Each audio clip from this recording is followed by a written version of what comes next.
La entrevista de hoy con el canciller de la República, Jorge Arreaza, tiene unos antecedentes. En 1954 se realizó la 10ª conferencia de la OEA. En esa conferencia, que se realizó precisamente aquí en Caracas, en plena dictadura de Pérez Jiménez, participó el canciller de Guatemala, Guillermo Torielo. Y por los Estados Unidos hizo acto de presencia uno de los personajes más siniestros de la diplomacia norteamericana, John Foster Dulles. Luego, en 1900, esa conferencia, que fue la 10ª conferencia de la OEA, concluyó posteriormente con el golpe de Estado en Guatemala. Es decir, el precedente fue la reunión de la OEA. Posteriormente, en 1961, se reunió en San José de Costa Rica la OEA para expulsar a Cuba del sistema interamericano. Allí llevó la palabra por Venezuela el canciller Ignacio Luis Arcaya, quien tuvo una actitud muy honesta, muy seria, muy responsable, al negarse a respaldar ese planteamiento que vino directamente de Rómulo Betancourt. Eso provocó la renuncia de Arcaya y prácticamente la salida de ORD del gobierno. Pues bien, hoy, en esa línea de dignidad, en ese organismo siniestro que es la OEA, tengo el placer de presentar a Jorge Arreaza. Jorge Arreaza es del estirpe de esos cancilleres que pusieron en alto la soberanía nacional y por tanto acaba de hacer una extraordinaria presentación en la OEA, donde fijó la línea de acción del gobierno venezolano. Bienvenido, Jorge. Gracias, José Vicente, un placer siempre. ¿Qué caracteriza la política exterior de Venezuela en este momento? La caracteriza, en primer lugar, el respeto a la soberanía, primero de nuestro país, y hacerla respetar, y el respeto a la soberanía de todos los estados que componen este mundo, y sobre todo los estados que se han organizado en el mundo civilizado, en las Naciones Unidas. Pero lo caracteriza también la paz. Ese respeto conlleva la paz. Por eso el comandante Hugo Chávez bautizó nuestra política exterior como diplomacia bolivariana de paz. Respeto, paz y por supuesto el equilibrio. Eso que el Libertador llamó el equilibrio del universo y que el comandante Hugo Chávez desde un principio denominó, basándose en teóricos, en la multipolaridad, el pluricentrismo que es necesario en el mundo, los diferentes polos que con respeto van a equilibrarse entre sí para generar precisamente la paz, el desarrollo humano y la igualdad en el mundo. Yo creo que eso es lo que caracteriza a nuestra diplomacia. ¿Y cómo se expresa en la práctica esa política? Se expresa, en hechos concretos. Sí, se expresa fundamentalmente respetando los principios fundamentales del derecho internacional público. Creo que Venezuela en los organismos multilaterales y en su práctica regional o bilateral de la diplomacia es muy respetuosa de esos principios y por supuesto se respeta siempre contraviniendo cualquier tipo de corriente guerrerista, cualquier tipo de corriente que pretende imponer, avasallar no solo nuestro país, no solo nuestra región, sino en el mundo entero. Nos hemos mantenido siempre en contra de la guerra, de la violencia y buscando más bien la unidad y el respeto entre esos polos permanentemente y alianzas, nuevas alianzas, la cooperación en el sur, del sur con el sur.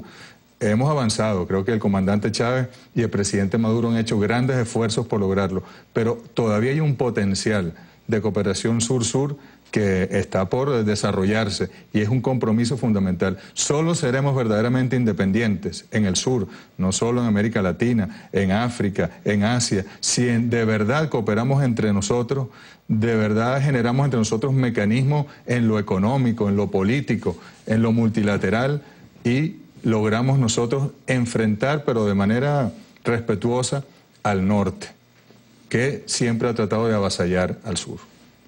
Esa línea maestra de la política exterior venezolana que tú señalas, que tú registras en este momento tienen su origen en la concepción que tenía el presidente Chávez de la política exterior. Desde luego, gran parte del legado de Chávez se respeta, pero también hay que tomar en cuenta que los tiempos cambian y evolucionan, las realidades son cambiantes. ¿Hay alguna modificación o agregado a esas líneas maestras que caracterizaban el mensaje de la política de Chávez? En lo fundamental, en los principios, no lo hay. Porque el comandante Chávez lo que hizo fue rescatar la doctrina bolivariana y rescatar los principios que habían sido olvidados por una Venezuela neocolonial, una Venezuela sometida a los intereses de los grandes concentradores de poder en el mundo.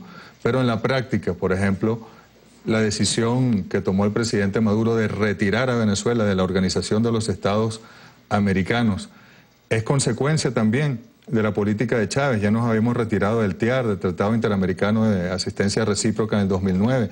Nos habíamos retirado en el 2011 del Sistema Interamericano de Derechos Humanos y el Sistema Interamericano de Justicia.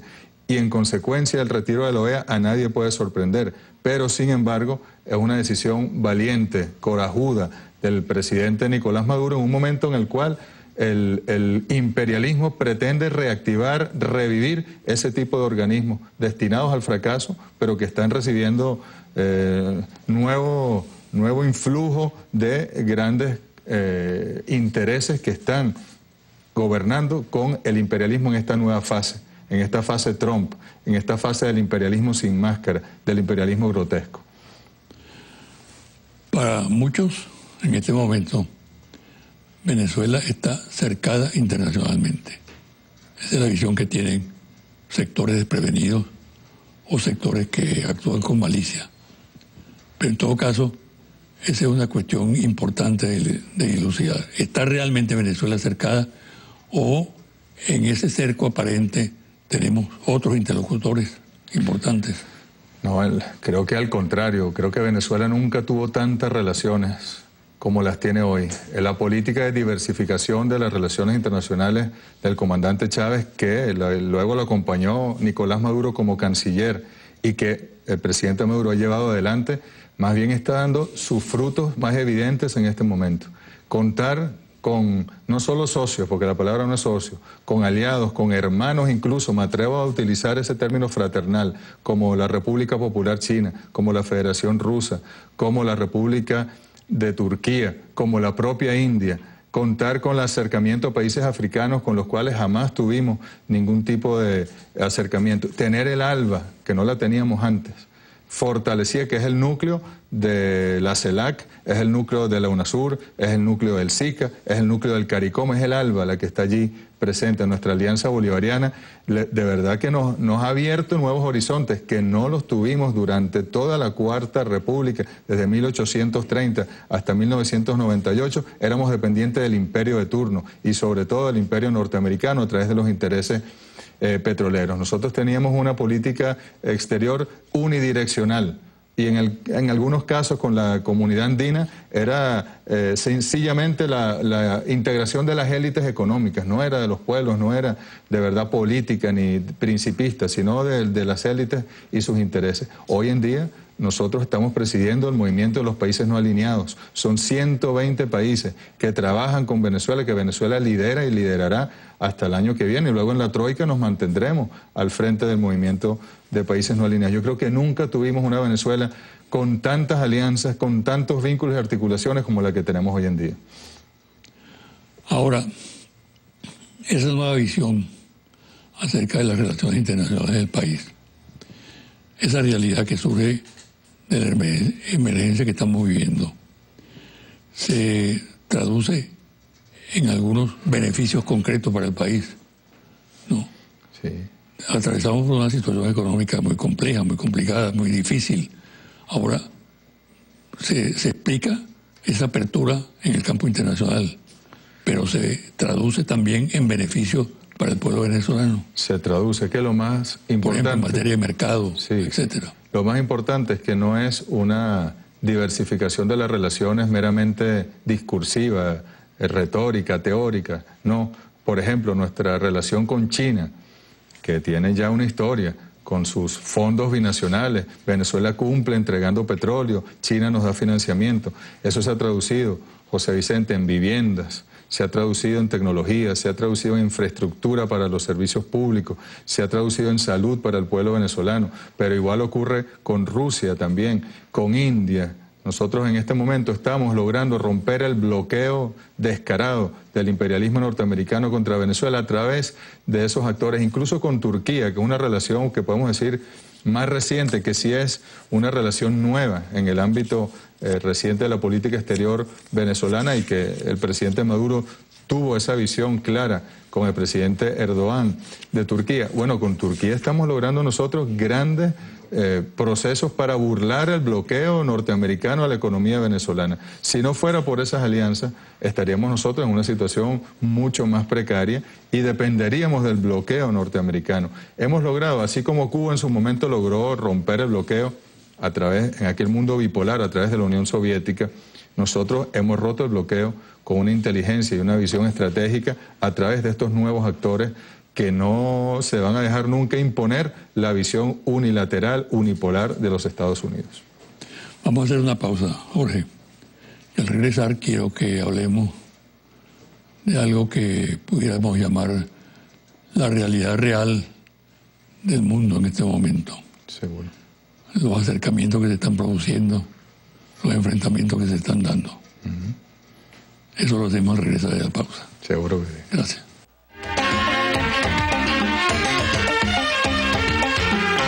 Jorge, ¿qué está pasando en el mundo? Se observa una situación muy fluida, ¿no? Se dan acercamientos impredecibles. Por ejemplo, esta entrevista Trump-Kim, Corea del Norte y Estados Unidos. Más otros episodios que estamos viviendo de diversos tipos. ¿Qué está pasando? ¿Cómo observa el canciller de Venezuela esa situación de fluidez que se ve en el mundo, que se percibe en el mundo? Con la llegada al poder de Donald Trump, el unilateralismo, el unipolarismo de los Estados Unidos se ha reforzado. El lema de Trump de "hagamos de América", se refería a Estados Unidos, grande de nuevo, tiene que ver mucho con eso.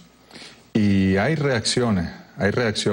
Es una política que para muchos estaba ya dejada en el pasado. En el caso de América Latina y el Caribe, que se diga que la doctrina Monroe ha cobrado nueva vigencia y que se diga abiertamente, como lo que vimos en la OEA, que actuaban chantajeando, extorsionando a los países prácticamente delante del resto de las delegaciones, una cosa terrible. Pero en el mundo estamos viendo reacciones.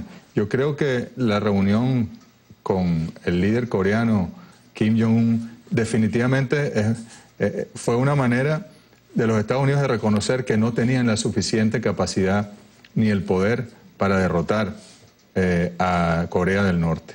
Tuvieron que negociar, tuvieron que encontrarse. Es una señal positiva para el mundo, porque se neutraliza ahí una amenaza que tenía al mundo en ascuas, sobre todo a la región, ahí en el entorno pues, de Corea, de la península coreana.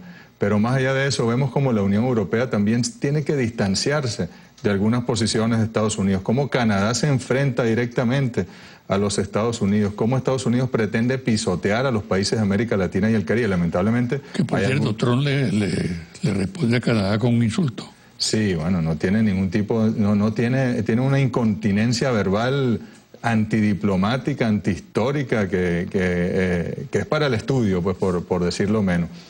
Pero es interesante ver cómo son como los últimos... Jorge Rodríguez no está estudiando ese caso. Jorge Rodríguez tiene un análisis permanente psiquiátrico del personaje. Eso se lo puedo garantizar. Pero es interesante ver, José Vicente, cómo son una especie de los últimos coletazos de un animal prehistórico que está condenado a la extinción. El imperialismo norteamericano no va a sobrevivir en las próximas décadas en esta humanidad, en este mundo multipolar, en este mundo de esperanza que está surgiendo. Y por eso vemos tantos conflictos provocados. Lo que están haciendo con Israel, Palestina, Jerusalén, etcétera, es de verdad un atrevimiento. Ellos fracasaron en Siria, aunque le den vueltas, aunque le busquen la manera. Han tratado de desestabilizar el Medio Oriente por otras vías, con otras alianzas.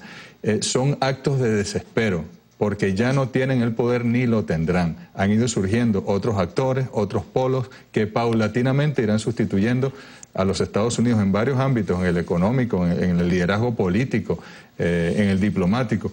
Y finalmente los Estados Unidos tendrá que aceptar, y ojalá un día llegue un gobierno y una clase política de Estados Unidos que se diferencie del actual, que se acepte como un actor más importante, potente, fundamental del sistema internacional, pero no como el jefe, ni el policía, ni el general de ejército para tomar las decisiones en el mundo. Eso está por venir. Parece que a veces no nos lo creemos y nos desesperanzamos y nos frustramos. No, yo creo que hoy más que nunca el imperialismo está dando señales de debilidad y señales casi de terapia intensiva de su proyecto imperial. Sí, eso que tú dices es cierto, ¿no? No hay que perder las ilusiones. Pero de golpe uno se encuentra ante situaciones sumamente duras, crueles, ¿no? Por ejemplo, el fraude de Obama, cómo Obama se empeñó ya al final de su gestión en endurecer la posición con respecto a Venezuela, me refiero yo especialmente, ¿no? Es decir, que... Sí, pero hay mucho de política doméstica ahí en los Estados Unidos.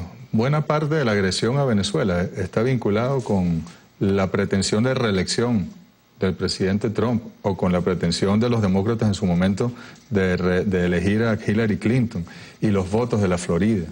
Y mientras más extremista se sea hacia Cuba y hacia Venezuela en la Florida, garantiza un Estado, bueno, que recordemos en el 2000 al presidente George Bush, después de varios días de espera, al final la Florida, yéndose como votos del colegio electoral hacia el campo republicano, le dio la victoria. Entonces, hay que hacer lecturas de verdad integrales del tema, pero no es... Es de verdad, yo recuerdo una vez, José Vicente, como vicepresidente me coincidí en una toma de posesión con el entonces secretario de Estado John Kerry. Y él nos reclamaba a nosotros, es que ustedes todo lo ideologizan, le meten la ideología. Yo le decía, yo no voy a negar que tenemos unas ideas que las defendemos y que las ponemos por delante de cada acción que hacemos, pero ustedes también lo hacen. Y lo que está haciendo Donald Trump es ideologizar todo en este momento, según los intereses de Estados Unidos, según los intereses del capital, según los intereses supremacistas de una casta, casi que podemos decir que está gobernando en los Estados Unidos. Y eso al final eso va a fracasar, incluso en la opinión pública estadounidense, eso está destinado al fracaso. Yo observo, por ejemplo, esto es una opinión muy personal, que Venezuela es una expresión para ese establecimiento norteamericano, no solo para Trump, sino para su equipo, que está integrado por gorilas, ¿no? Y pienso al mismo tiempo que el acercamiento con Corea del Norte nos ubica más, con más claridad, como foco de la política de Trump. Es decir, ellos resolvieron el problema por ahora, circunstancialmente, con Corea del Norte, con esa entrevista. Entonces nosotros quedamos en el centro del ataque, de la agresión en un momento dado. Sí, eso es una lectura válida. Efectivamente, al neutralizar uno de los focos de acción y de ataque de los Estados Unidos, el resto se eleva. Pero vemos como inmediatamente ellos entraron en contradicción con el grupo de los 7, entran en contradicción con Canadá directamente, entran en contradicción con Rusia. Con China, bueno, tienen una serie de negociaciones que van y vienen, pero hay allí una contradicción. ¿Cómo han abierto este frente en nuestra amada Nicaragua? Con un patrón idéntico al que nos han aplicado a nosotros varias veces, pero que en el año 2017, 14 y 17 fue especialmente claro. De manera que tenemos que estar en una etapa, José Vicente, de resistencia en ofensiva.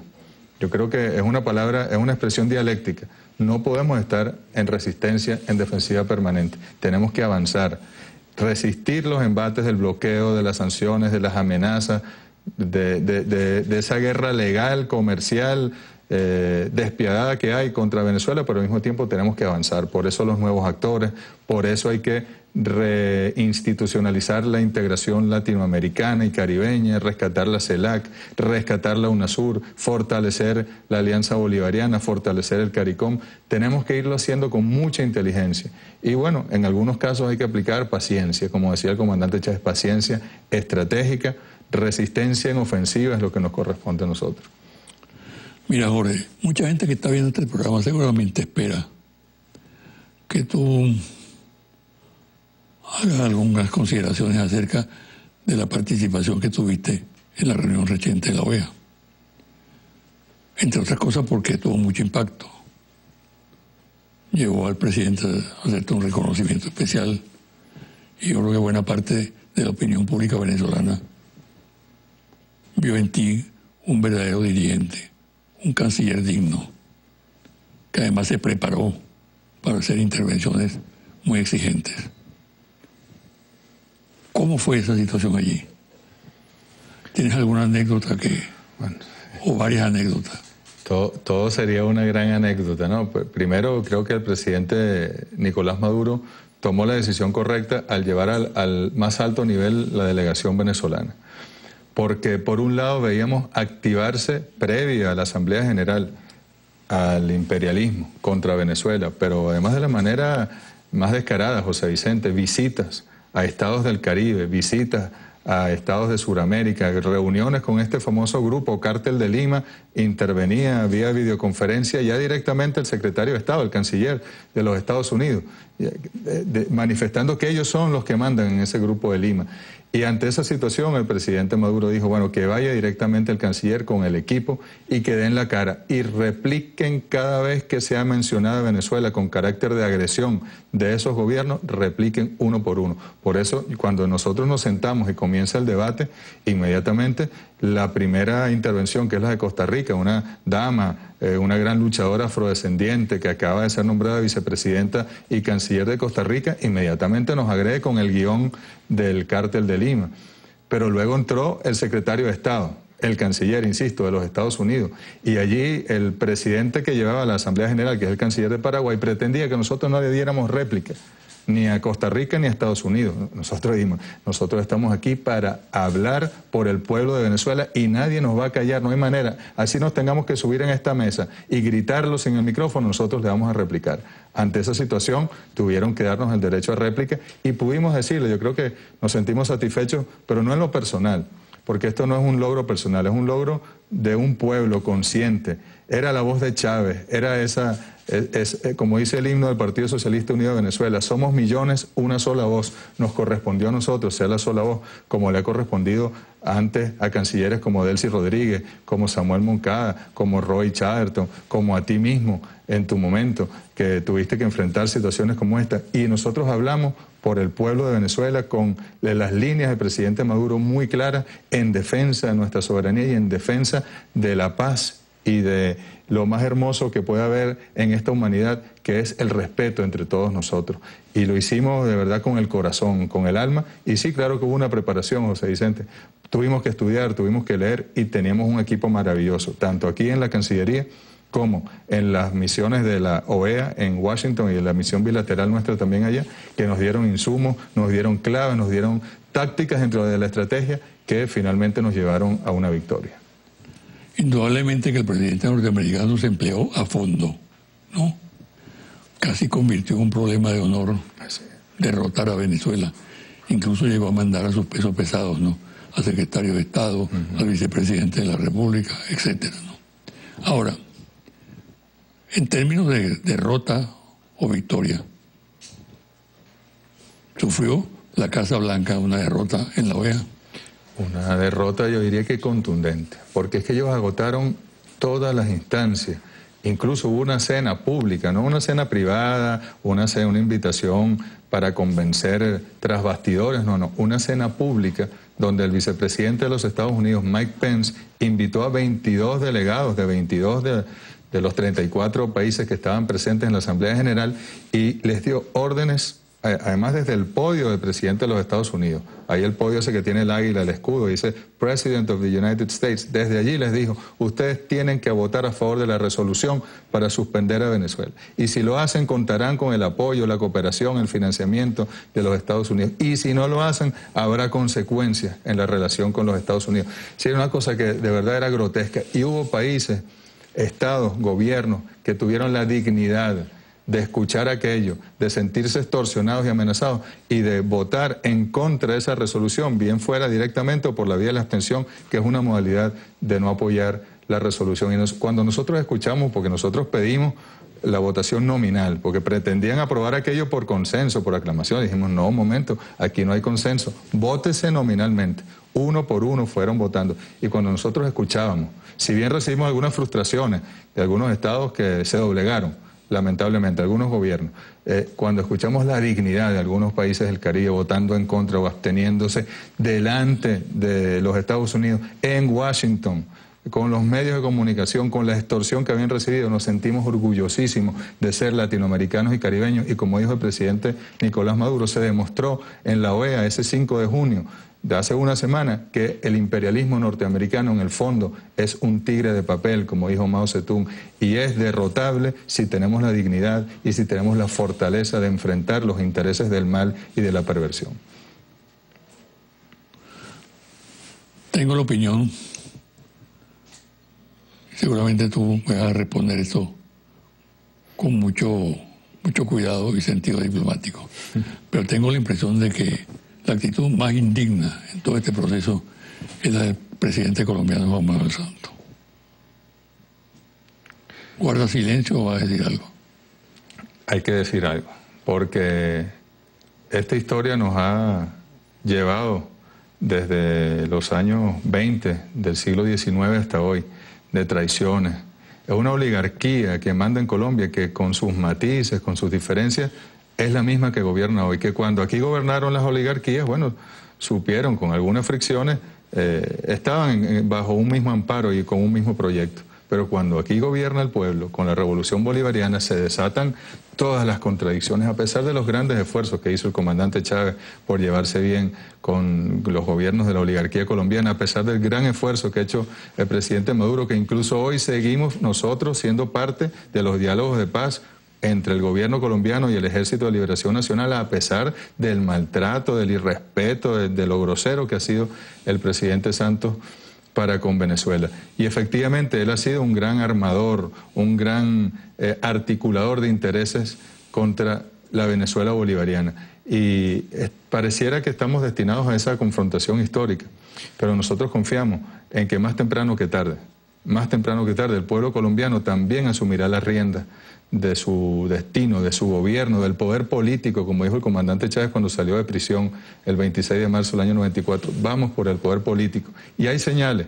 No sabemos si será pronto o si será a un mediano plazo, pero una vez que el pueblo colombiano, el de verdad, el de los trabajadores y trabajadoras, el de las mujeres, el de los excluidos, el de las víctimas de la violencia, asuma el poder político por la vía constitucional democrática en Colombia, nosotros estaremos quizás reconstruyendo el proyecto bolivariano de la República de Colombia la Grande a partir de la unión de Venezuela y Colombia.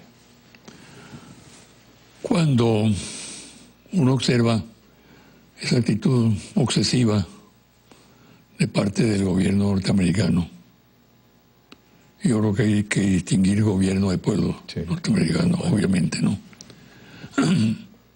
Piensa si no es posible una recomposición de la relación. No llego al extremo de pensar en una foto donde Maduro y Trump se estén dando la mano, como King y Trump, ¿no? Pero ¿hay alguna posibilidad de una recomposición, de ubicar la relación en un plano más racional, más responsable, de parte y parte? Yo creo que esa es la obsesión de los presidentes de la Revolución Bolivariana, en este caso el presidente Maduro. Es una obsesión sana, es cómo lograr dialogar y que se respeten ambas partes en ese diálogo. El respeto mutuo, como hemos dicho, parte fundamental de la diplomacia bolivariana de paz. Seguramente si nosotros tuviésemos arsenal nuclear, sí habría una foto entre el presidente Maduro y el presidente Trump, pero sí creo que vamos dando algunos pasos. Yo creo que hay voceros autorizados, interesantes, como el senador Bob Corker, con quien también tuvimos la oportunidad de reunirnos en nuestra visita a Washington. Hay una serie también de congresistas del Partido Demócrata que quizá en las elecciones prontas del Congreso norteamericano puedan asumir la mayoría de una de las cámaras y comiencen a ver nuevos tipos, hay que lanzar puentes, hay que buscar siempre tratar de llegar con nuestra verdad, respetando al pueblo de los Estados Unidos e incluso respetando a su gobierno. Tenemos que buscar la manera de coordinar para poder avanzar, incluso trabajar en conjunto en algunas áreas con el pragmatismo necesario, nunca haciéndole el juego al imperialismo ni cediendo nuestros principios, pero es parte de la paz. Parte de la paz en la región es que Venezuela y Estados Unidos se entiendan y se respeten. Te felicito una vez más, Jorge. Creo que cumpliste un papel brillante, audaz, valiente, que interpretaste a la mayoría del pueblo venezolano.